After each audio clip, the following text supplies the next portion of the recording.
We are in Tzidkas Hatzadik, Ois Pei Beis. Today's Shiur is sponsored by one of our chashuv and one of our regular sponsors, Dr. Ruthie Rubenstein, in memory of her father's 30th yahrzeit, Shmuel ben Yosef.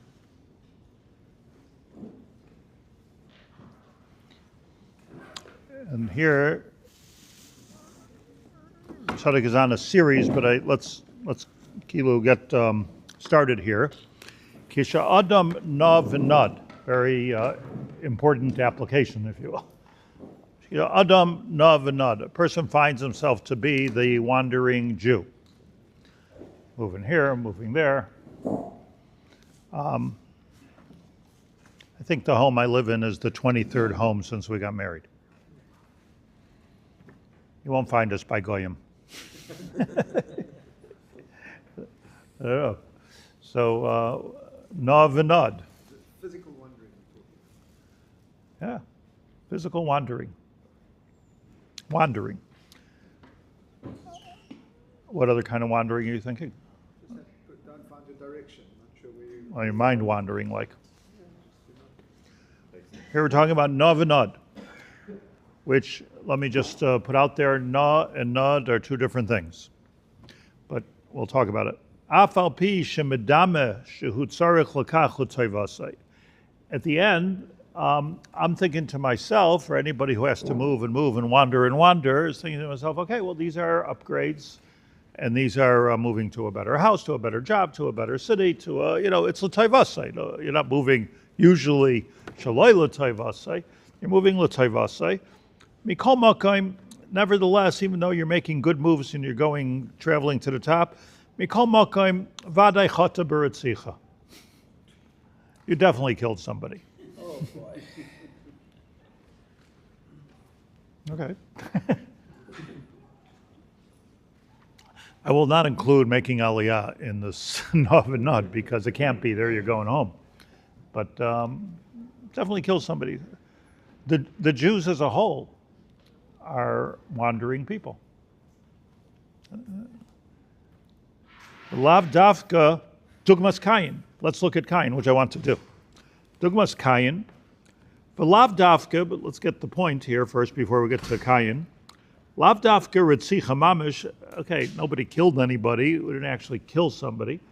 Ella dugmasei. But it could be a dugma, an example, sort of like killing somebody. Kigoin.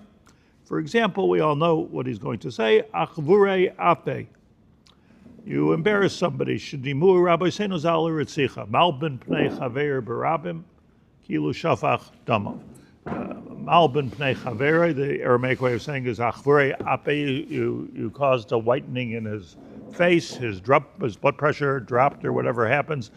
He doesn't feel good, and you've actually done like if you want to know how it feels to be dead, so I guess that's what it feels like. Think about being embarrassed. Maybe that's why it says, Rashi says, Oy loy sabusha, oy loy sechalama, if a person dies from sin, so there's a lot of busha involved. But busha is a particular type of feeling, and it's compared in the Gemara b'Muntzia Nun Ches to ritzicha. So if you find yourself wandering and moving around a lot and upgrading a lot, it's because you killed somebody. Vaday chata b'ritzicha, by the way, I just want to underline that word. Vaday chata b'ritzicha. And it doesn't have to be like you actually caused somebody's death, but one of the ways that Chazal feel that that's called killing somebody. V'chein b'tzar l'chaveroi, tzar kasha kiyotzebay, if you torture somebody, that's also kilo harga, it says in Chazal. Chena nechmadim ba'elim, they're the Kidrashas Rabbi Seinu Zal. He's not going into it, but that's referring to the Avera of Zera Levatala, also a form of killing people.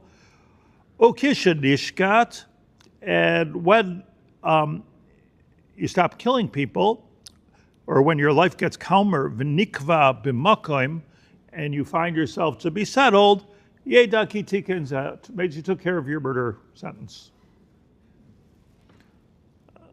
This is harsh to say the least, but along with everything else that he's saying, that things are the. I think I mentioned once that somebody asked one of the great Rosh Yeshivas why you have to spend so much time running around the world fundraising, and he said probably because I killed my Talmidim b'shoigeg. I mean, it's a harsh self-statement, and maybe he was joking. It was actually pretty funny, but it's not funny. Meaning, you're dealing. I mean, just as an example, I mean, if you're, let's say, a Rosh Yeshiva, it's not an enviable position because you're dealing with Dinei Nefashos very often, and in general, like, if you're in the position of judging people, you're dealing with Dinei Nefashos. We're just talking this week, right? Dinei Nefashos. We're not talking about small things. We're talking about Dinei Nefashos. Now, if you killed somebody, even b'shogeg. Now, why do I say b'shogeg? Because galus or navinad is a punishment for killing b'shoigeg. If you didn't kill b'shoigeg, if you killed b'mesid, so then you go in front of a Sanhedrin, they put you to death. So when he says that navinad, you hear me? This is an important sense. When he says navinad comes from ritzicha, so obviously we must be talking about ritzicha b'shogeg. So when we're talking about embarrassing somebody, let's say in public, we must be talking about embarrassing somebody in public, b'shogeg. So now the question is, was Kayin shogeg? Did anybody understand Kayin as a shogeg? So that's what I just want to take a little bit of a deep dive into Kayin and Hevel, and I just want to say, I find, maybe it's me, I find that Kayin and Hevel is a skipped over pasuk, or skipped over like a short story in Bereshis. Kayin brought a carbon, Hevel brought a carbon. Hevel's carbon was accepted. Kayin's Hevel was not accepted. Kayin kills Hevel. Next story. It's a strange story, and I just want to do a little bit of a deep dive, if I'm permitted to do this. The Mefarshim do not speak a lot about Kayin v'Hevel, and Chazal do not speak a lot about Kayin v'Hevel. The reason I know that is because in this Chumash it has all the different Chazals, and there are not a lot of Chazal that are explaining things about Kayin v'Hevel. Interesting, Todd Zan Noach, in Medrash Rabbah doesn't speak a lot about Kayin v'Hevel. Here and there, but I wrote a book.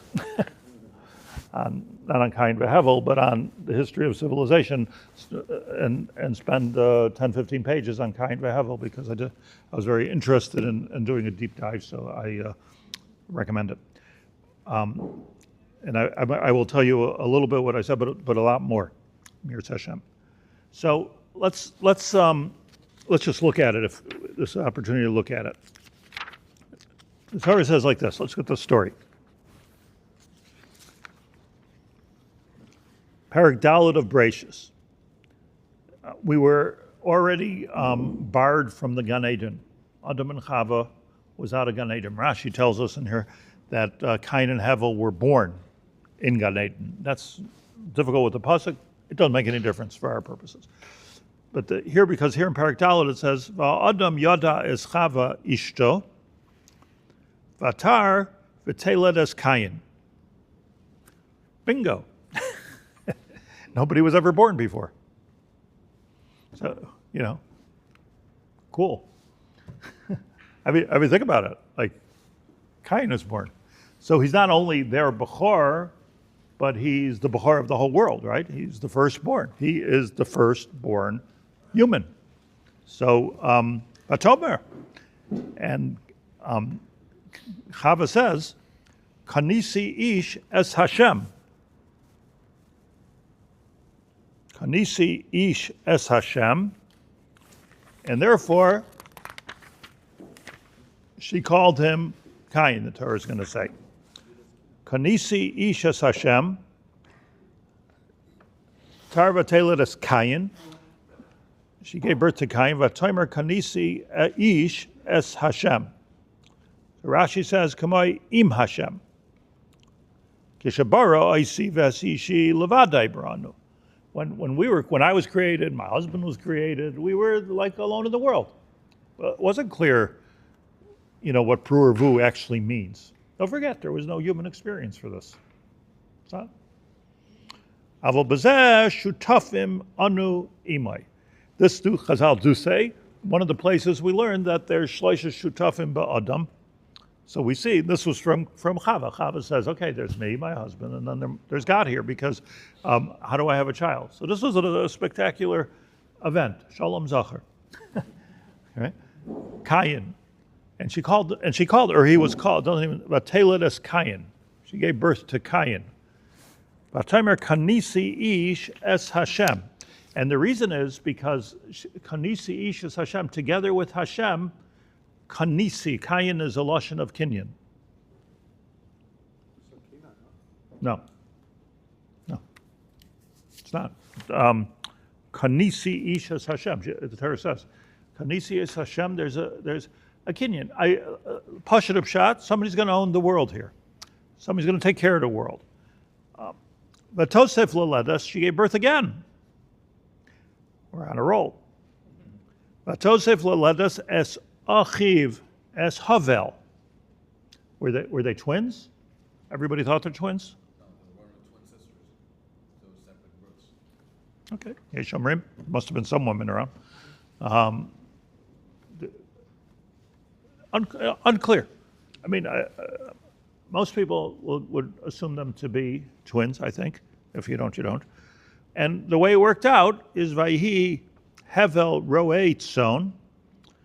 V'kayin haya oved adama, and the world, kind of like the proprietorship of the world, divided into two. And Cain, Kinyan, was oved adama. I'll take over the farms and the garden of the world, crop, vegetation, and Hevel became the Hevel roei tzon, v'kayin haya oved adama. And therefore it was natural, sort of, vayihi miketz yamim, vayave Cain mipriha adama, because he was the farmer in the story, and he decided, I will add, listen, Hashem has been good to us. Hashem has made things grow, also like a pliat summa. I was born, pliat summa. The world was working, pliat summa. I'm going to bring a carbon. He chapped, and the Gemara says, or it's Mishnah Taurus, that Zroyim is the Seder of Amunah. If you're working in the Seder Zroyim, if you're working in farming, you understand more than anybody, more than if you're doing Daf Yomi, that there's a God in this world. It's just so amazing to watch a plant grow, an apple, a fruit, it's amazing. So he gave thanks to Hashem. Vayave Cain mipriha adama min chalasha. Beautiful, beautiful story. Cain was Kinyan. It does not say, I want to point out, feel free to comment because I'm making my own drasha here, but it does not say why Hevel was called Hevel. It says exactly, especially when it's right here, because if it wasn't right here, okay, not everybody has a reason for the name, but mostly in Bereshis, everybody does have a reason for their name. Mostly, it doesn't say why Hevel, and our association with Hevel, dare I say, is steam, hot air, Hevel. The whole Kehillas is based on Hevel Havolim, Amar Kehillas. Just unimportant. That's what Hevel means throughout the Torah. I looked in the concordance, as I said, Hevel comes up 60 times in Tanakh. And each time it's sort of derogatory. Each time it's negative, except for here, unless it's negative. But it's strange that, like, the second kid born, Hevel. And I finally found in one of the Rishonim that it was almost unimportant to Chav anymore. Like I had a child. There's another child. This is another child. Okay. Like it's, when you have a second child, it's not like having a first child. Grandparents don't come in. It's a different mahus, than having a child. Here, this guy, Kayin, this is the Kadishal over here. So Hevel was somewhat unimportant. As the story goes, Kayin brought a carbon, as we all know. Hevel hevi gam hu mibchayros tzoynai. This is where Chazal all of a sudden start commenting. What do you mean? Hevel hevi gam hu mibchayros tzoynai umichalveyan. Means to say very clearly in the pasuk, and Chazal speak this out, that he was Hevel, was this Hevel, for whatever his name was, Hevel, he was the gam hu person. That's a good idea. And he becomes in the Torah a bit of a nachschlepper, if you will, to Kayin. Kayin had this fantastic idea. I'm also going to bring a carbon, Gamhu Hevi. So Hevel, whose name is Hevel, brings Gamhu, and what does he bring naturally? He was a roet son, so you can't bring somebody else's stuff as a carbon, so he brings his own stuff as a carbon. He brings me B'chayr Soinai Umechel Vehen. And here, of Kayin bringing a carbon, original idea, bringing from what he has owns, takes care of, and has created. Hevel, whose name is Hevel, is the nachschlepper, who also brings the carbon, and Hevel's carbon gets accepted, and Kayin's carbon does not get accepted. Al Kayin el minchasai, vayisha Hashem el Hevel, vel minchasai, vel Kayin el minchasai loisha, vayichar l'Kayin ma'oid, vayiplu panav. Two things here, just to the psukim.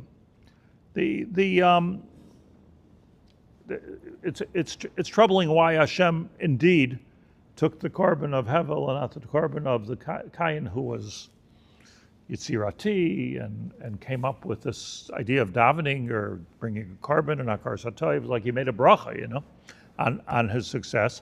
Why wasn't he answered? So the only diuk you could have here is that the Kayin, Rashi says, brought mi garua mitzan yave Kayin mi priya hadama min chalashem, as opposed to Hevel, which was mi b'chayros Sinai umechalvein. So he brought he didn't give it his all. Okay, so that's what the Torah says. That's what the Torah says. It's still a pella that, I mean, to me, it's a wonder why Hashem didn't just accept both karbanos. That would have been nice. I mean, and Beis Hamikdash accepts a lot of karbanos. Well, maybe it's not the best carbon, What happens? Al Kayin al minchase loisha vayichar l'Kayin ma'od. Kayin got very angry. Vayiplu panav. He got angry at who? He was just angry. Vayiplu panav means what? Let's call it massive disappointment. He wasn't killing anybody. Didn't know what that means. I mean, he just learned what a baby was. Now he's going to, But this is what the Torah reports. Vayichar l'Kayin ma'od vayiplu panav. I do want to just mention for a moment that, when the world is divided into, at least at this time, into roet son and into isha dama. A roet son is perforce a wanderer, correct? Or let's put it the other way. A isha dama cannot be a wanderer. An isha dama has to stay in one place. You just have to be there 4 seasons and over and over and over again. Like if you look at the law of Orlo, is just stay put. That's what the law of Orlo is, just stay put. So Kayin was the one who was, Kayin, or the Anshe Adama B'chlal, were the ones, the balabatim, the landowners. That was a much more significant and important aspect than a shepherd.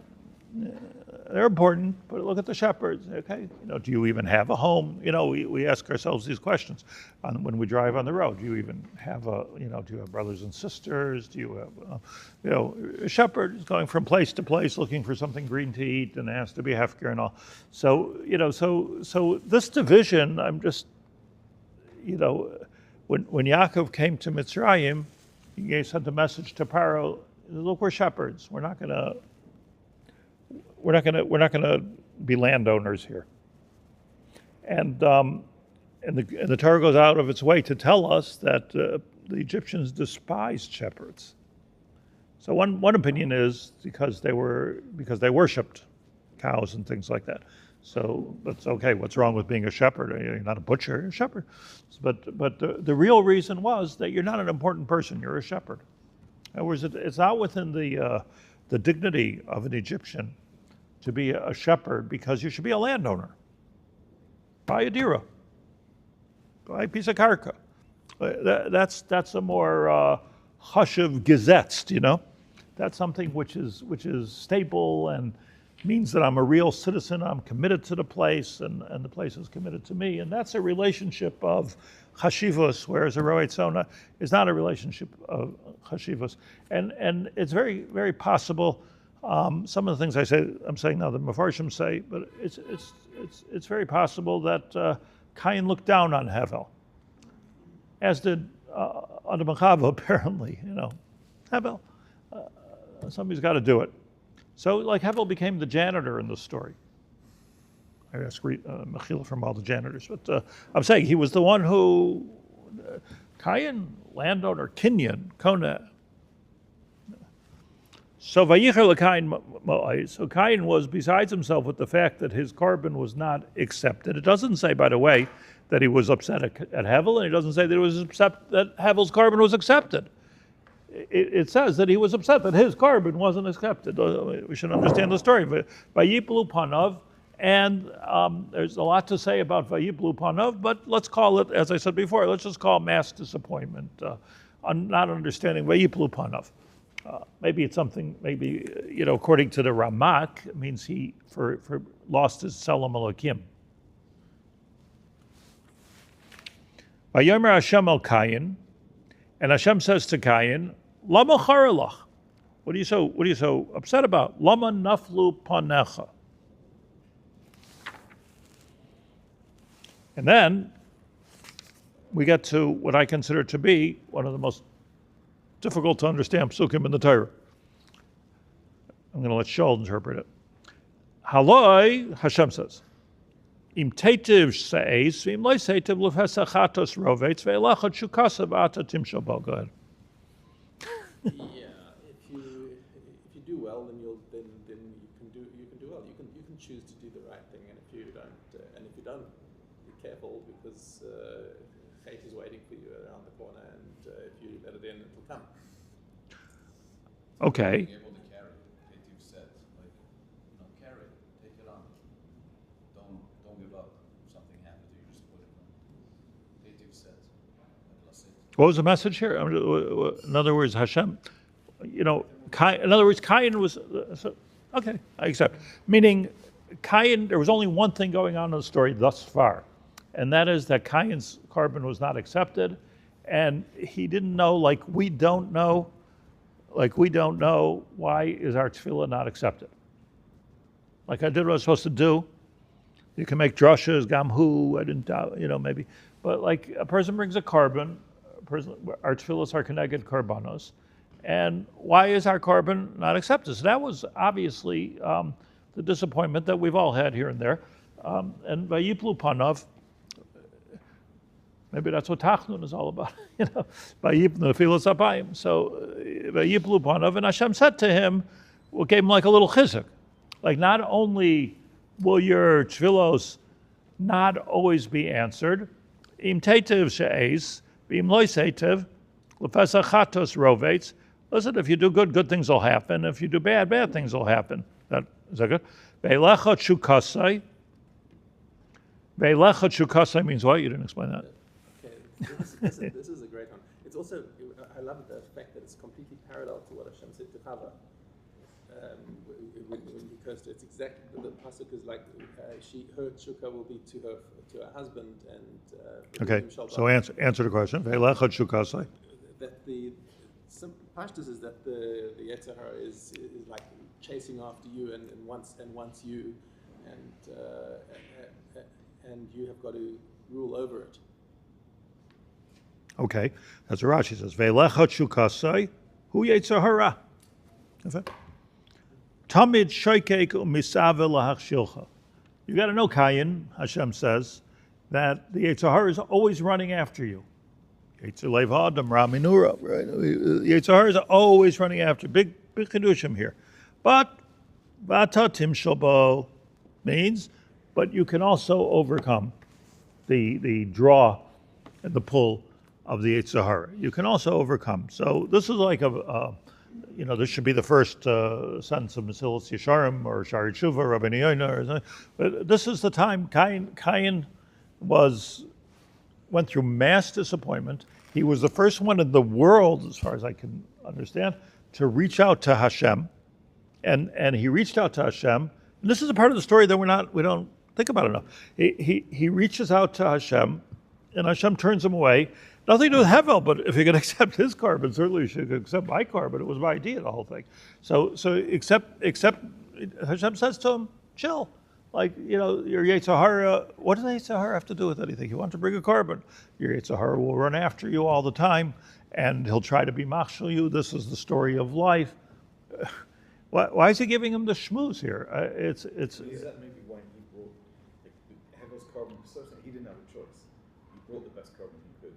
Chaim did have a choice. Hashem was telling him that was his Yetzirah, you're saying? In a way, Ad kedei kach.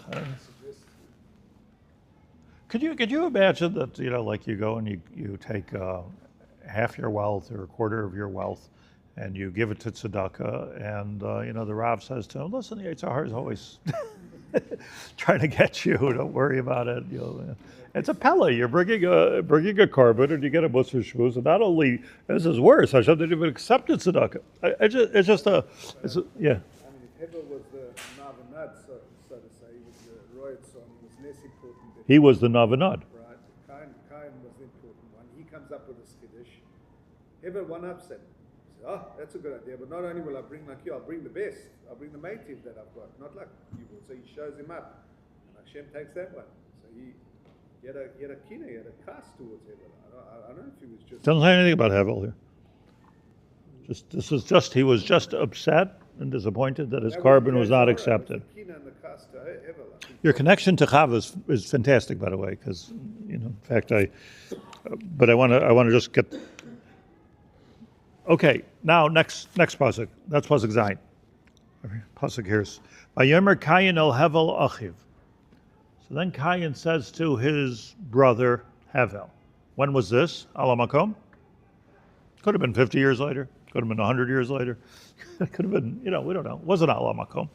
So Vayomer Kayin el Hevel achiv. Vayihiba Yosem Basada.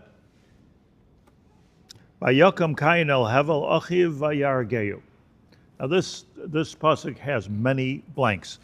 Vayomer Kayin el Hevel achiv. Let me tell you a rule of Chumash. I don't know that many, but I know this one. That whenever it says Vayidaber, it means in generality. Whenever it says Vayomer, it means in detail. It's what if I'm doing dibur to you, I'm talking in generalities. If I'm talking Vayidaber Hashem el Moshe Lemor, be specific. Be specific when you do this. The Lemor is like Daber.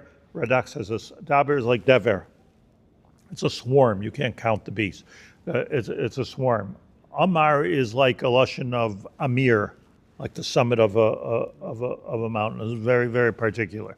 So what we would expect here in this pasuk is a very, very specific conversation that the Torah is telling us between Kayin and Hevel.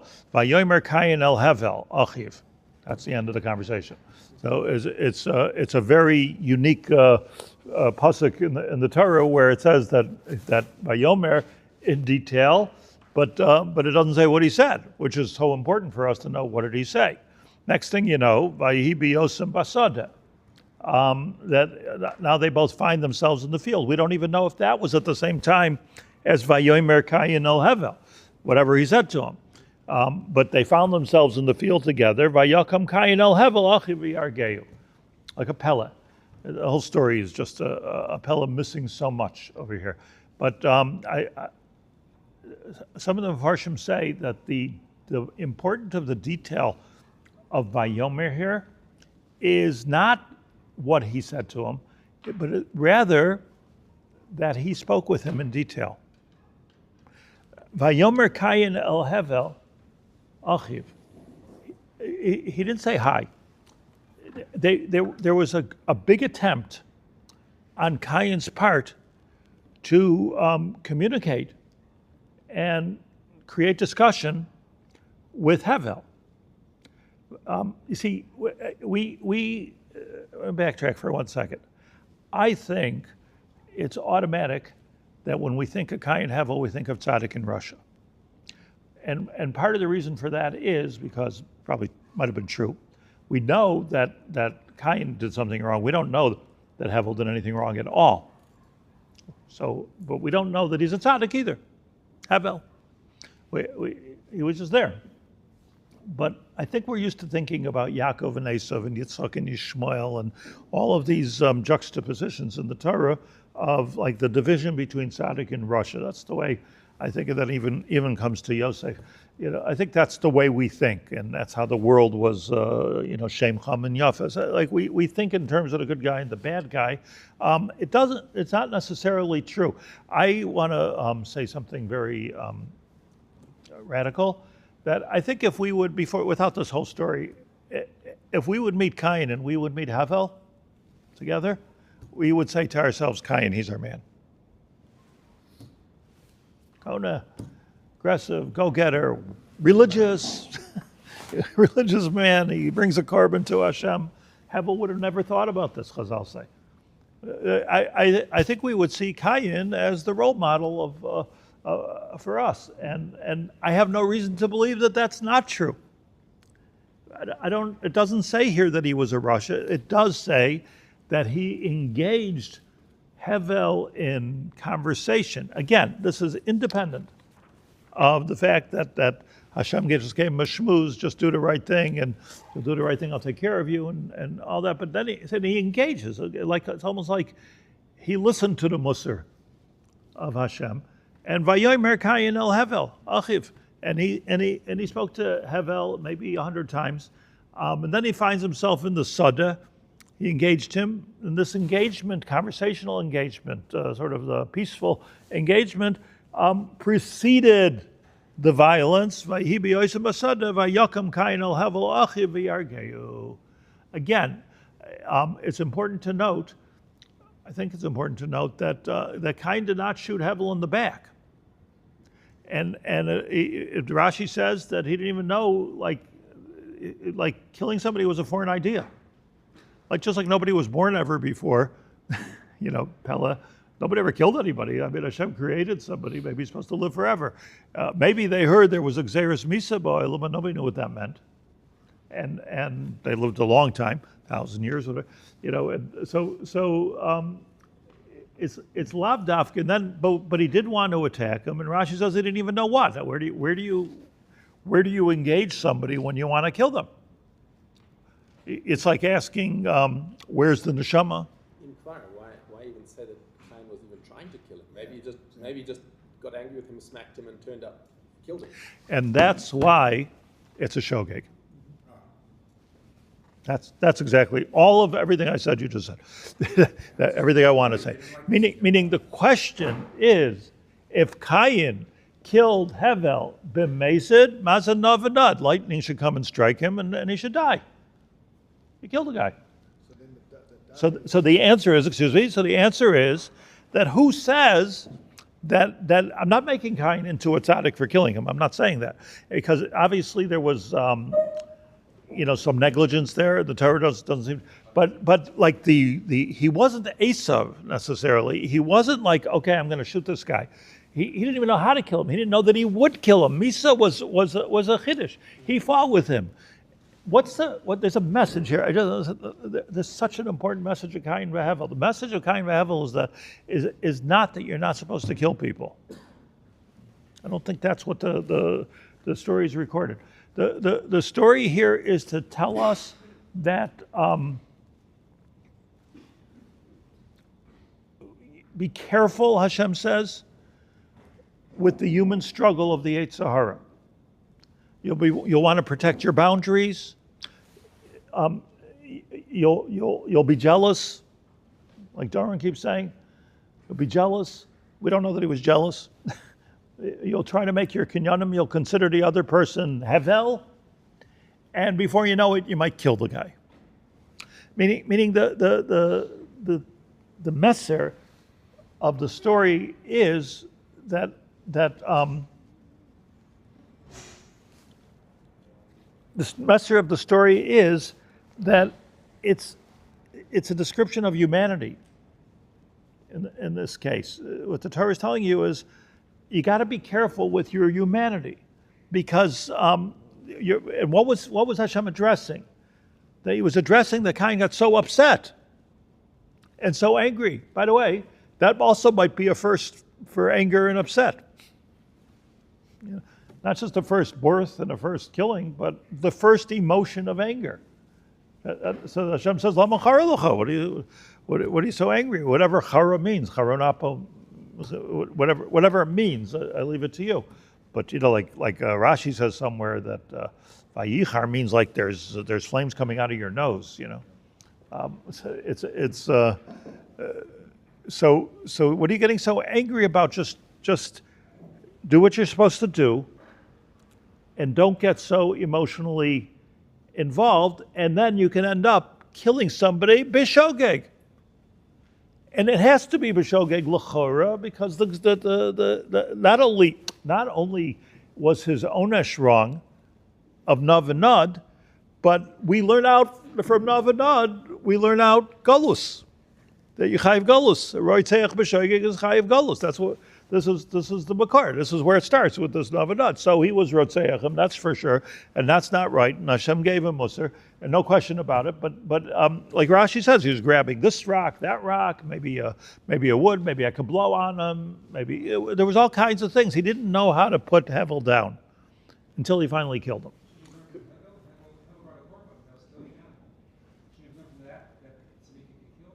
That what?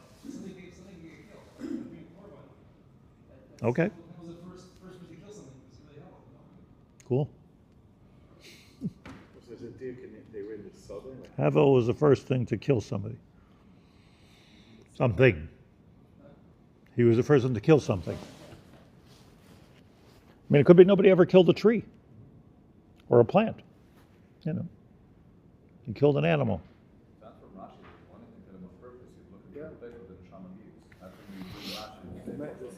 Because all the Rishonim argue with him. A little bit. Well, the first pshat in Rashi works. He brings two there. The second one of Nichnas imay b'divrei riv. That's vayomer Kain. But he does say, "Liskola lalav lahargay." V'yesh v'zeh midrashay agada ach zeh yeshuv shel migra. It's lav dafka. It turned Liskola lalav lahargay is that it ended up he wanted to put him down. I mean, no question about it.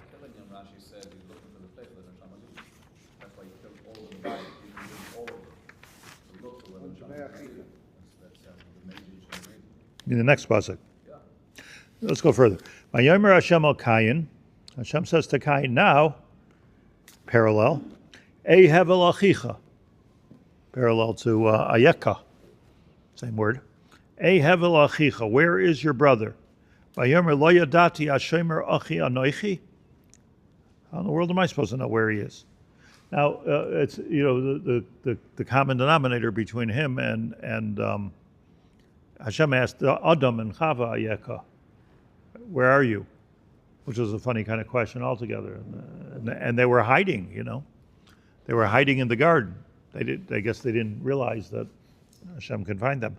Here the question is different. Where'd your brother go? I've been looking around for him. Hey, Hevel Achicha. Vayomer lo yadati. I don't know. Hashemer Achi Anoichi. And Hashem says, Kol Vayomer Me Shemer Achi Anoichi. Rashi says, L'shon Temahu. Vayomer Me Asisa. Kol Dmei Achicha Tzayakim Alai Min Ha'adama. What did you do? Your brother's blood, Damai V'dam Zari Yoisav. You just killed 25% of the known world and 50% perhaps of all future population. So Rashi says, Damai V'dam Zari Yoisav, Davar Acher Sha'asa By P'sayim Harbesh Lo Yahayu Yodea Mehechen Nafshi Yoitza. The reason why I say it's Lav Dafka, because it could be that it was, just give me a minute before you jump on me. It could be he was trying not to kill him. So he said, let me hit his leg, let me hit his arm, let me hit his... because he didn't know which one is going to kill him. I mean, it's not Hafka that he killed him. It could be, it's. I know you're reading it a certain way like everybody does, but it's not necessarily the way. Maybe he left him to die. He left him to die, he didn't realize it was going to die. Mystery, you know. Anyways, that's the second shot in Rashi. That's the Davar Acher. It's the second shot in the Gemara in Sanhedrin.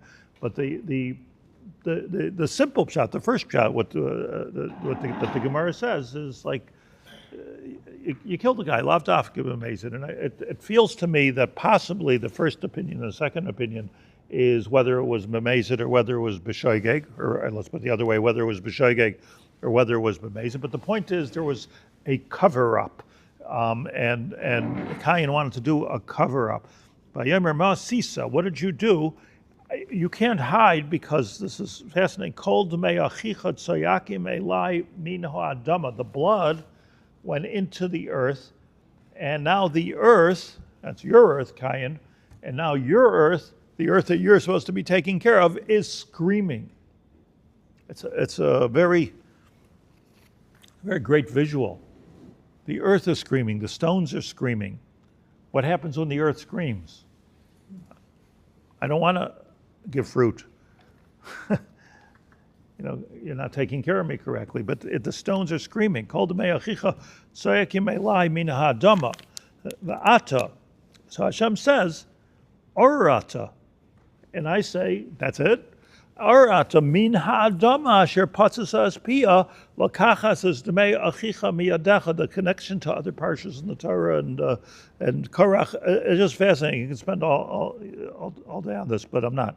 Orata min ha'adama asher patzasas pia lakachas es d'mei achicha miyadecha. And what he was saying to him is, you are the one that is the kayin. You are the one that is koneh es ha'adama, meaning you're the one who gets to stay in one place and has to stay in one place. And now you're the one that you have to run navanad, meaning you have violated, this is the onesh here, you have violated your actual purpose for existence, your raison d'etre, the job that Hashem gave you. Naturally came the landowner. He was the Bechar, and he was the Bechar of the world, and he was the one who was taking care of everybody. No, not anymore. So not only did he resent the Hevel, apparently resented him or looked down on him as Hevel, but not only that, because you're just a navanad, no, he became a much bigger navanad. He became the ultimate navanad, meaning you've lost your connection to the Adama. He was also doing a tikkun, because Hevel's job was to go around and build it. Say it clear. I don't know. If Hevel's job was, he had a role in not being as significant as Cain's or as prestigious, but now that Hevel isn't there to roam around and do his thing, somebody has to, so instead of now doing the thing he kept behind him to do. Right. But he became, he became ungesetzt. He became not stable any longer in the world that he was in. And it's very interesting that which he looked down on, apparently, and that which like Paro and Mitzrayim looked down on, and nobody looked up to shepherds, to Roe Zone. Here today, gone tomorrow. You're passing through, but the Cain became the ultimate Nav and Nod. That's what's interesting about the story. Why? Because he killed his brother, and so just let me say two things before I end. That's good to leave Yaakov. Finishing. What's the first of all? I want to point out that it could be like attachment to the earth in the form of kinyan is not so good. Like the whole Shemitah is kili kol haaretz. So it could be that there was an over at the beginning there. It was and we're learning in the morning about brachas, and the whole idea of a bracha is that Hashemayim Shemaim LaHashem va'aretz nasan livnei Adam. That's only acher habracha. And you have to consider the attachment that you have to HaKadosh Baruch Hu. So it could be that this Nav and Nod was, and in fact, it's not just Jews. Civilization moved from here to there. Civilization is on the move. And as much as we try to be Kona, and Dafka in Eretz Yisrael, where we should be Kona, even Dafka here, there's a Shemitah, and when you plant something and it grows, don't touch it. It's Orla. Oh, take the first one, bring Bikurim to the Kohen. It seems to me like all of those parshas in the Torah are saying don't get attached, or at least don't think that the land is so much yours. It's not as yours as you think. Yovel, look what happens. You actually you don't not work the land. You actually give the land away. You have no attachment to the land in Yovel. We're looking forward to this, yes? Yeah, looking forward to giving up your dira or your farm or whatever you spent the rest of your whole life working for, and giving it to someone else. And and I don't know what political party becomes the mayor at that point, but like nobody owns anything. Nobody is nobody. So, anyways, that's the kisavidus ha'adama loy toisev teis koichalach. Nav and Nod tia ba'aretz. So this Nav and Nod was a direct result. Let me leave with this. Was a direct result of the earth crying. Yes. Kol demei achicha tzoyak imimcha min ha'adama. And what that did is it removed your connection to the earth at this point. Gewalt. So therefore, Nav and Nod is not even a onesh per se, but it's just a metzias. So I'm going to stop here because I'm at time. But please think about it, because this is so yesodistic to the Torah.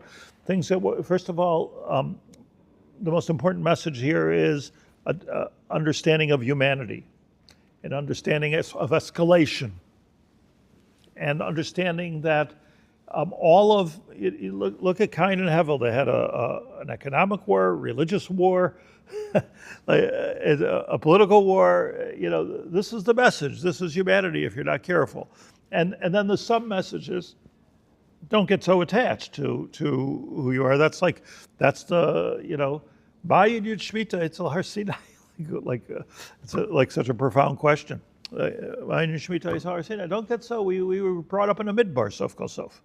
We became Jewish in a midbar. Har Sinai is in a midbar.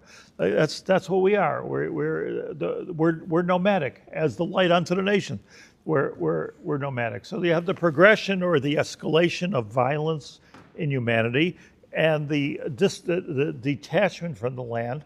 And it seems that if one is horeg somebody, like the whole idea of Ritzicha leads to this kind of detachment. This is a bit of a puzzle as to why, but the Ritzicha, when you end a life, you violated with the understanding that Hashem gave us, that everybody should just do the right thing and don't get carried away with what you own. That's what seems to be the Ritzicha. And comes Rav Tzadok and he tells us not just Ritzicha mamish, but also when you embarrass somebody in public. What does that mean? Like, why am I embarrassing you in public? Because I feel like you're violating my boundaries. It's as simple as that. You're a kahén, and you're considering the other person a hevel.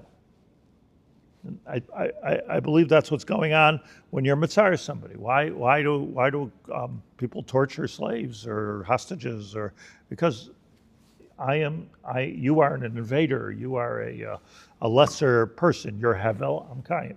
And that's what the Torah is telling us we have to get over. Good. Thank you for listening.